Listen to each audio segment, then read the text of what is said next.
अस्सलाम वालेकुम dear students. तो जी SOC 11 इंट्रोडक्शन टू सोशियोलॉजी का आप लोगों का ग्रेडेड डिस्कशन बोर्ड का जो टॉपिक है वो आ चुका है। और ग्रेडेड डिस्कशन बोर्ड भी आज आपका 6 मई को ओपन हो गया है और इसको अटैम्प्ट करने की लास्ट डेट 8 मई है। ठीक है, एक ही क्वेश्चन है 10 नंबर का है, तो इसको आपने लाजमी अटैम्प्ट करना है क्योंकि इसके नंबर जो होते हैं वो आपके फाइनल टर्म का रिजल्ट होता है उसके अंदर ऐड होते हैं। ठीक है, तो यहाँ पे क्वेश्चन पहले हम देख लेते हैं, उसके बाद हम इसके सोल्यूशन की तरफ जाएंगे और जो बाकी क्वेश्चन के हवाले से आपको गाइडलाइंस दी गई तो उनको भी देखेंगे।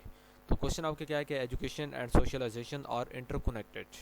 ठीक है, ये आपका जो मेन टॉपिक है वो है एजेंट्स ऑफ सोशलाइजेशन, तो इसको आपने लाजमी हैंडआउट्स में स्टडी करना है अगर आप इस टॉपिक को, ये जो आपका मेन क्वेश्चन है, इसको आप समझना चाहते हैं तो। ठीक है, तो यहाँ पे देखिए क्वेश्चन आपके क्या है कि education and socialization are interconnected concepts that play a pivotal role in shaping individual and societies. क्या कह रहा है कि एजुकेशन और सोशलाइजेशन जो होते हैं ये आपस में इंटरकनेक्टेड है। इंटरकनेक्टेड का मतलब है कि आपस में जुड़े हुए हैं। ठीक है, दो ऐसे कंसेप्ट एजुकेशन एंड सोशलाइजेशन आपस में जुड़ी हुई कंसेप्ट हैं जो कि बहुत इंपॉर्टेंट रोल प्ले करते हैं किसी भी इंडिविजुअल की या किसी भी सोसाइटी को शेप अप करने में, ठीक है, बनाने में। आसान लफ्ज़ों में, keeping in mind the role of education, जो एजुकेशन का रोल है उसको माइंड में रखते हुए, ठीक है, किस चीज़ के अंदर रोल, सोशलाइजेशन के अंदर जो एजुकेशन का रोल है उसको जहन में रखते हुए आपने डिस्कस करना है कि how education and socialization go hand by hand any 5 logical arguments. आपने बताना है कि सोशलाइजेशन के अंदर एजुकेशन का रोल तो है, लेकिन कैसे सोशलाइजेशन और एजुकेशन दोनों आपस में साइड बाय साइड चलती हैं। ठीक है, क्योंकि स्टार्ट में उसने बता दिया कि इंटरकनेक्टेड कॉन्सेप्ट्स हैं और बिल्कुल ऐसे ही है। और दूसरा, एजुकेशन का रोल भी है सोशलाइजेशन के अंदर। तो बस आपने ये बताना है कि एजुकेशन और सोशलाइजेशन आपस में हैंड बाय हैंड, क्या मतलब कि साइड बाय साइड या आपस में एक दूसरे के साथ इकट्ठे कैसे चलते हैं, इसके बारे में आपने कोई से 5 लॉजिकल आर्गूमेंट्स देने हैं और टोटल आपके 10 नंबर हैं। एक लॉजिकल आर्गूमेंट्स के आपको 2 नंबर मिलने हैं। तो ये आपका क्वेश्चन है, क्वेश्चन की मैं मजीद भी आपको साथ साथ एक्सप्लेन करूँगा। अब मैं आपको इसकी गाइडेंस दिखाता हूँ, फिर हम चलते हैं इसके सोल्यूशन की तरफ। जी स्टूडेंट्स, तो यहाँ पे देखें आपको एक वर्ड्स लिमिट दी हुई है। ठीक है, इसको आपने लाजमी माइंड में रखना है। 300 से 350 वर्ड्स का आंसर आपने लिखना है। अगर आप 300 से कम करेंगे तो आपको मार्क्स नहीं मिलेंगे। अगर आप कोशिश करें कि 350 से आपने ज़्यादा भी नहीं जाना है। ठीक है, 350 के अंदर अपना जो सोल्यूशन है उसको सम्स अप आपने करना है। और बाकी यहाँ पे फ़ॉन्ट के रिलेटेड आपको गाइडेंस दी हुई कि आपने font style times new Roman और फ़ॉन्ट साइज़ आपने 12 रखना है। बाकी इसके अलावा जो कुछ भी नहीं है, कॉपी पेस्ट आप लोगों ने नहीं करना, इंटरनेट से भी नहीं करना, किसी वीडियो से नहीं करना, कहीं से भी आप लोगों ने नहीं करना। अपना आंसर आप लोगों ने खुद लिखना है, खुद टाइप करना है। ठीक है, तो यहाँ पे जो आपका सोल्यूशन आपका क्वेश्चन कंप्लीट हो गया और बाकी जो गाइडलाइंस थी वो कंप्लीट हो गए। अब हम चलते हैं सोल्यूशन फाइल की तरफ और मज़ीद मैं आपको वहाँ पे समझाता हूँ। जी स्टूडेंट्स, ये सोल्यूशन फाइल है जो मैंने आपके लिए अभी तैयार की है। अच्छा, यहाँ पे देखें तो अब जो आपका मेन क्वेश्चन था, क्वेश्चन के अंदर आपके 2 लफ्ज़ थे। ठीक है, जो मेन थे उसमें एक लफ्ज़ था सोशलाइजेशन का और दूसरा उसमें लफ्ज़ जो शामिल था वो था एजुकेशन का। ठीक है, जैसे कि यहाँ पे 2 लफ्ज़ थे आपके मेन, एक सोशलाइजेशन और दूसरा क्या है, एजुकेशन। तो अब सबसे पहले तो आपको सोशलाइजेशन का पता हो, एजुकेशन का तो आपको पता है कि क्या होती है। ठीक है, तो सोशलाइजेशन क्या होती है अब इसके बारे में आपको मैं बताता हूँ एंड देन जो इसका सोल्यूशन है वो आपके लिए आसान होगा। तो सोशलाइजेशन क्या होता है, बेसिकली ये एक लाइफ लॉन्ग प्रोसेस होता है। ठीक है, जिसके अंदर कोई भी इंडिविजुअल या कोई भी ग्रुप, ठीक है, अपनी सोसाइटी के जो नॉर्म्स होते हैं, अपनी सोसाइटी के जो कस्टम्स होते हैं, ठीक है, उनके बारे में लर्निंग करता है। ठीक है, और उनको जब लर्न करता है, एक्वायर करता है, तो उसके बाद उसकी जो पर्सनैलिटी होती है वो उसके अकॉर्डिंग शेप अप होती है। ठीक है, कि मेरी कल्चर की जो सोसाइटी, मेरी सोसाइटी का जो कल्चर है वो क्या है, मेरी सोसाइटी के नॉर्म्स क्या हैं, मेरी सोसाइटी की वैल्यूज़ क्या हैं, ठीक है, मेरी सोसाइटीज़ की ट्रेडिशंस क्या हैं, मुझे जब मैंने सोशल इंटरेक्शन करनी है, मैंने लोगों से बात करनी है, मैंने कैसे करनी है। ठीक है, तो इस तरह आप एक एक्टिव मेंबर बन जाते हैं जब आप अपनी सोसाइटी के बारे में जानते हैं। ठीक है, आप बीइंग ए इंडिविजुअल या आप एक ग्रुप के तौर पर अपनी सोसाइटी के नॉर्म्स को, अपनी सोसाइटी के कल्चर को, उसके बाद अपनी सोसाइटी की या कल्चर की वैल्यूज़ को, ठीक है, आप जान रहे होते हैं। और अल्टीमेटली फिर क्या होता है कि जब आप इसकी लर्निंग कर लेते हैं तो फिर उसका आपकी पर्सनैलिटी के ऊपर भी इफ़ेक्ट होता है। ठीक है, आपकी पर्सनैलिटी उसी लर्निंग के अकॉर्डिंग शेप अप होती है। ठीक है, आपको पता चलता है मैंने किस मौके पे क्या बात करनी है, मैंने क्या कहना है। ठीक है, तो ये एक सारा जो प्रोसेस होता है इसको हम कहते हैं सोशलाइजेशन। अब एजुकेशन और सोशलाइजेशन का आपस में लिंक है, ये उन्होंने आपको बता दिया है कि ये एक लिंक होता है, इनका आपस में लिंक है, दोनों साइड बाय साइड चलती हैं। अब आपने बताना है कि साइड बाय साइड कैसे चलती हैं। तो यहाँ पे मैंने स्टार्ट किया हुआ है। पहला मैंने यहाँ पे जो बेसिक इंट्रोडक्शन यहाँ पे लिख के मैंने यहाँ पे 317 वर्ड्स के एक आंसर लिखा हुआ है। तो इसके अंदर मेरा जो पहला पॉइंट है वो सोशलाइजेशन थ्रू एजुकेशन। ठीक है, कि जो सोशलाइजेशन होती है, ठीक है, उसके अंदर जो एजुकेशन होता है वो एक प्राइमरी एजेंट होता है सोशलाइजेशन का, कि एजुकेशन के थ्रू सोशलाइजेशन आप तक पहुंचती है। अब इसका क्या मतलब है? इसका मतलब है कि एजुकेशनल सिस्टम के थ्रू कोई भी इंडिविजुअल नॉर्म्स को, वैल्यूज़ को और एक्सपेक्टेशंस जो उसको होती हैं, जो उसकी सोसाइटी को उससे होती हैं, ठीक है, उसको लर्न करता है। समझ रहे बात को? डेफिनेशन मैंने आपको पहले बताई है ना कि सोशलाइजेशन के अंदर क्या होता है, एक लाइफ लॉन्ग प्रोसेस होता है लर्निंग का, जिसके अंदर कोई भी ग्रुप या कोई भी इंडिविजुअल कोई भी मतलब कि अपने सोसाइटी के जो कल्चर होता है, उसके बाद नॉर्म्स होती हैं, वैल्यूज़ होती हैं, एक्सपेक्टेशंस होती हैं, उनको लर्न करता है। तो अल्टीमेटली इनके लर्निंग के बाद उसकी पर्सनैलिटी उनके अकॉर्डिंग शेप अप होती है। तो यहाँ पे एजुकेशन के अंदर क्या बात कर रहे हैं कि सोशलाइजेशन और एजुकेशन का आपस में क्या लिंक है।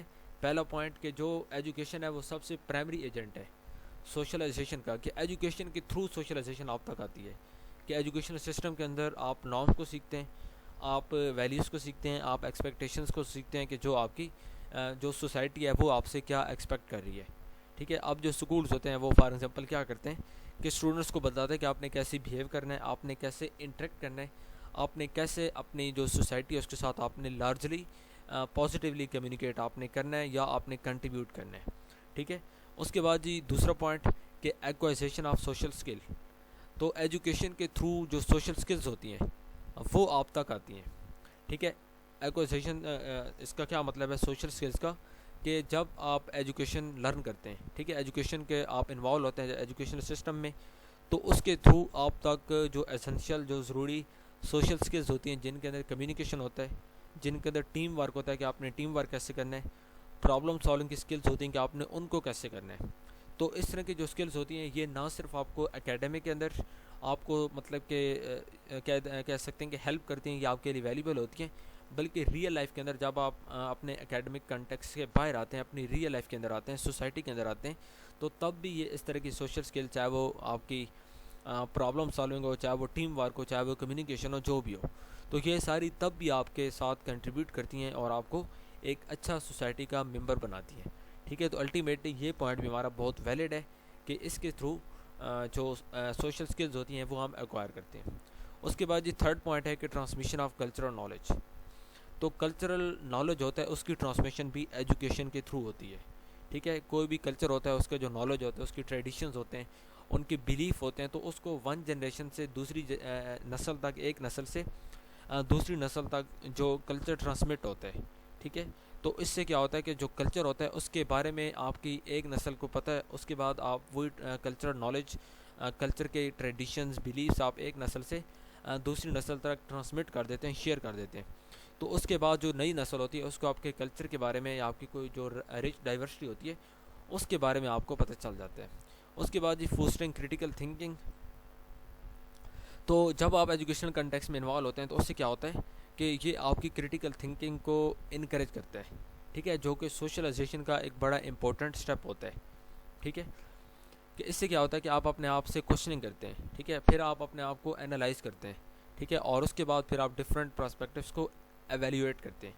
ठीक है, तो इससे क्या होता है कि फिर एजुकेशन जो होती है वो आपको मदद करती है कि आप इन तमाम सोशल सिचुएशंस को और जो इनको आप फर्स्ट ऑफ ऑल तो नेविगेट करें। ठीक है, इनको नेविगेट करने के लिए आपके अंदर जो एक एबिलिटी चाहिए होती है वो आपकी डेवलप होती है, एंड देन क्या होता है कि फिर आप उसके अकॉर्डिंग इन्फॉर्म डिसीजन ले सकते हैं। ठीक है, तो ये भी आपके एक बहुत इंपॉर्टेंट पॉइंट होता है कि एजुकेशन के थ्रू आपकी क्रिटिकल थिंकिंग डेवलप होती है, और क्रिटिकल थिंकिंग भी आपके सोशलाइजेशन का एक बड़ा इंपॉर्टेंट फैक्टर आप कह लें कि होती है, क्योंकि इसके अंदर आप क्वेश्चनिंग करते हैं, एनालाइज करते हैं, डिफरेंट पर्सपेक्टिव्स को आप एवेल्यूएट करते हैं। ठीक है, तो अल्टीमेटली फिर सोशल सिचुएशंस के जो नेविगेशन का एक प्रोसेस होता है जो कि कॉम्प्लेक्स होता है, उसको मतलब कि उसको नेविगेट करने का, उसको हैंडल करने का एक जो एबिलिटी होती है वो आपके अंदर डेवलप हो जाती है, और उसके अकॉर्डिंगली फिर आप इन्फॉर्म डिसीजन भी लेते हैं। अच्छा, उसके बाद प्रमोटिंग सोशल मोबिलिटी। तो ये एक और प्रोसेस है कि जो एजुकेशन होता है ये आपको एक पावरफुल टूल होती है जो कि सोशल मोबिलिटी के अंदर अपना रोल प्ले करती है।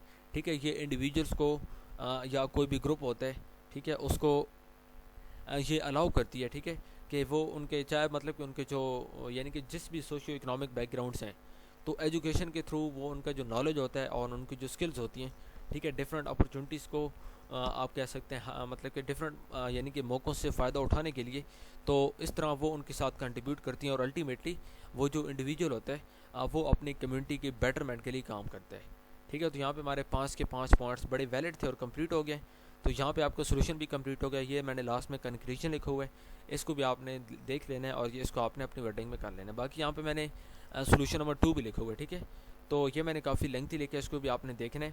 और ये दोनों सोल्यूशन बिल्कुल अथेंटिक है। मैंने पहला सोल्यूशन आपके साथ एक्सप्लेन कर दिया, दूसरा मैं नहीं कर रहा, इसको आपने देख लेना है। यही बात होती है, ठीक है। मेनली मैंने आपको आईडी दे दी है, सोशलाइजेशन मैंने आपके सामने एक्सप्लेन कर दी, एजुकेशन का रोल और जो आप आपस में साथ साथ कैसे चलती हैं वो बातें मैंने वर्बली भी एक्सप्लेन कर दी और रिटन फॉर्म में आपके साथ काफ़ी डिटेल के साथ मैंने कंटेंट शेयर किया। इसको आपने देखना है और इसके अंदर से आपने आइडिया लेना है। आइडिया लेने के बाद आपने इसको अपनी वर्डिंग में कर लेना है। अगर आपको कहीं भी किसी बात की समझ नहीं आई है तो लाजमी आपने मुझे बताना है। मैं इंशाल्लाह ताला जितनी भी आपकी क्यूरीज होंगी, क्वेश्चन होंगे, उसको हम क्लियर करेंगे। और अगर आप चैनल पर न्यू हैं तो चैनल को सब्सक्राइब लाजमी कर लें। बेल आइकन के बटन को आपने लाजमी प्रेस करना है ताकि अंदर जितनी भी मैं इसके सोल्यूशन अपलोड करूँ उसका आपको फ़ायदा हो सके। ठीक है स्टूडेंट्स, तो मिलते हैं नेक्स्ट वीडियो में। टिल देन अल्लाह हाफिज़, थैंक यू सो मच।